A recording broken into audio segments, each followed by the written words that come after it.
I needed some curtains and I decided to get a bit elaborate about it. And I'll show you how I made my doily curtains. The first one is already done and in place, but if you like, you can watch me make the second one. I'm redoing the sunroom, which is turning into a bit of a project. If that sort of thing interests you, you might consider subscribing so you won't miss my future videos. So, from shameless self-promotion back to curtain making. The fabric I'm using for the main body of the curtain is this lovely light linen.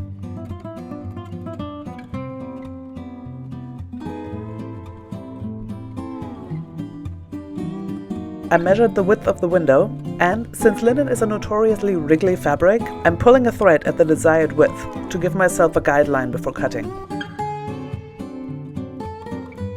This can be a slightly frustrating procedure, but definitely worth the effort, so do some breathing exercises, relax, and then start.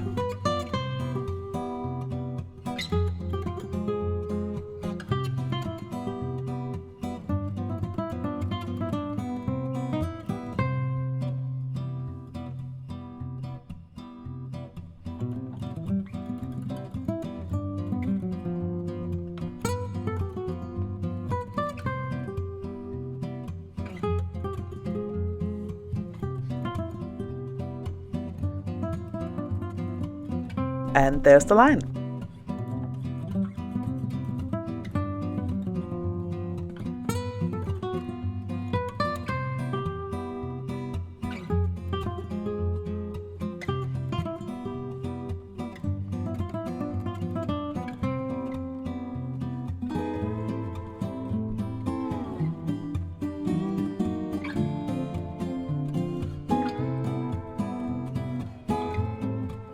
You will also need some doilies. I made a few of these, but most I have inherited from an aunt. Aunts are very wonderful people who might let you take their doily stash if you ask nicely. The best way to make sure the curtains hang well later is to, at several points throughout the making, iron and starch everything. If in doubt, throw an iron at it.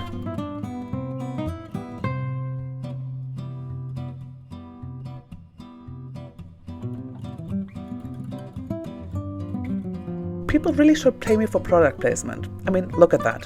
Marvelous.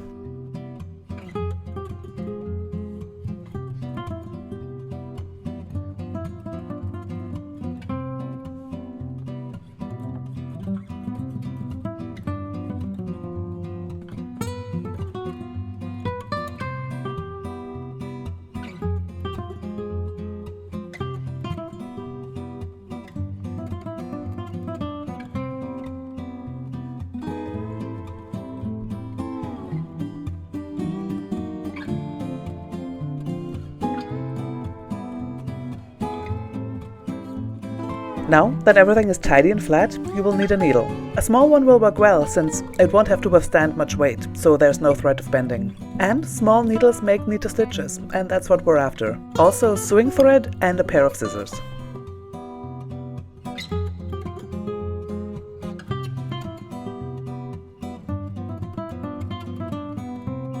On a flat surface, like a table, lay the linen flat. Very flat. Everything needs to be flat. And place the doily where you want it. This part will require your well-trained designer's eye. And then whip the doily in place. Starting with the needle above the fabric, move it down to pick up a few threads of the backing fabric, coming up again inside the doily. I know what you're thinking, I should have given myself a manicure before doing this shot, but I'm a gardener, this is the cleanest my nails have been all year.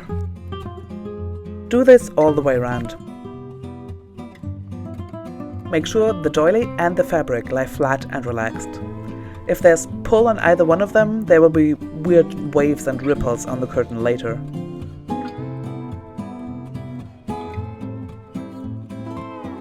And try not to stick the needle in your finger. Blood will show on white work. On the other hand, that's what we call DNA tagging. Centuries from now, archaeologists will be able to tie your work to you, so make a choice.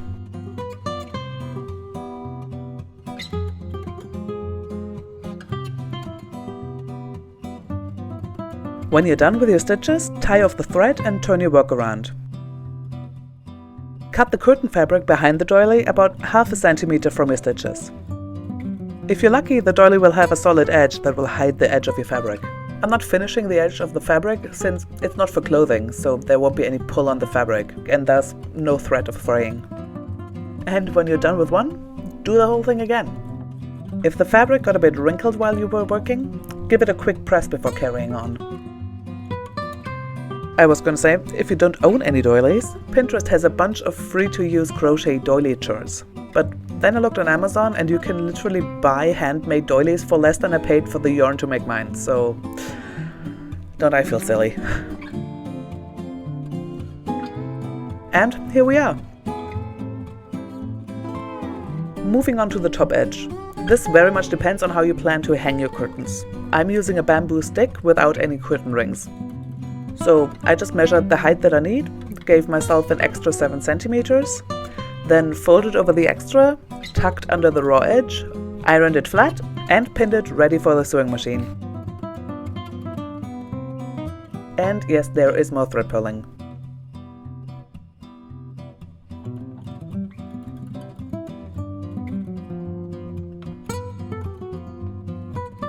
My thread broke mid-pull and there was much cursing and gnashing of teeth.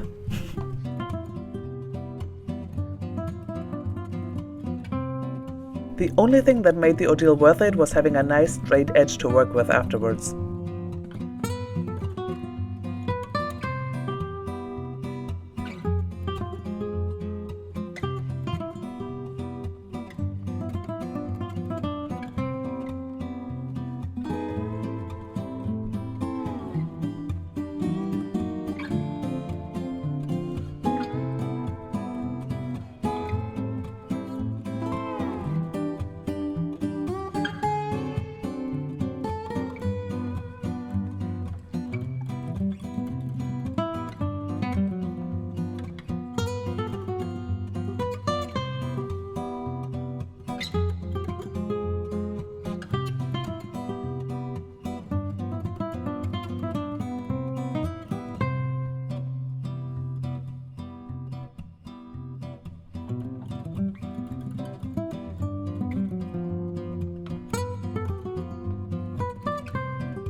And it's ready to hang. If you get frustrated with the work, just cling to the thought that sooner or later it will be done and you will have curtains forever.